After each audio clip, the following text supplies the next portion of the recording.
국민연금을 매달 300만 원 이상 받는 사람이 제도 도입 37년 만에 처음 등장했습니다. 24일 한경닷컴 기사에 따르면 올해 1월 노령연금 수급자 중에서 수령 액수가 월 300만 원을 넘는 사람이 최초로 한 명 탄생했습니다. 1988년 국민연금 제도가 도입 후 처음입니다.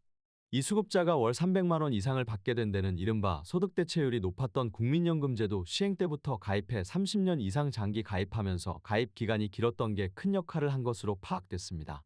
또한 이 수급자가 노령연금 연기제도를 활용해 애초 노령연금을 받을 수 있는 연령을 5년 뒤로 늦추면서 수령 액수를 늘린 것도 한몫했다는 평가입니다.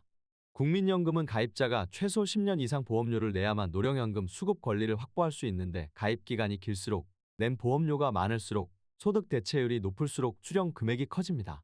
소득 대체율은 일할 때 받던 생애 평균 소득의 몇 퍼센트를 노후에 국민연금이 대체해 줄 수 있는지를 나타내는 지표입니다.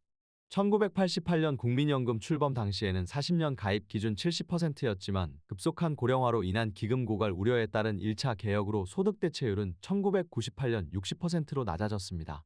이어 다시 2차 개혁을 거쳐 2008년부터 60%에서 매년 0.5%포인트씩 떨어져 2028년까지 20년에 걸쳐 단계적으로 40%까지 하락하게 돼 있습니다. 2025년 소득 대체율은 41.5%입니다. 연금 연기제도는 노령연금 지급 연기에 따른 연금액 가산 제도를 의미합니다. 노령연금 수급권자가 희망하는 경우 보험료는 더 내지 않고 연금 수령 시기를 최대 5년 동안 연금액의 전부 또는 일부를 늦춰서 받을 수 있도록 했습니다. 연기 기간에 따라 연 7.2%, 월 0.6%씩 연금액이 늘어납니다. 다만 전문가들은 무턱대고 연기 연금을 신청하는 건 옳지 않다는 조언입니다.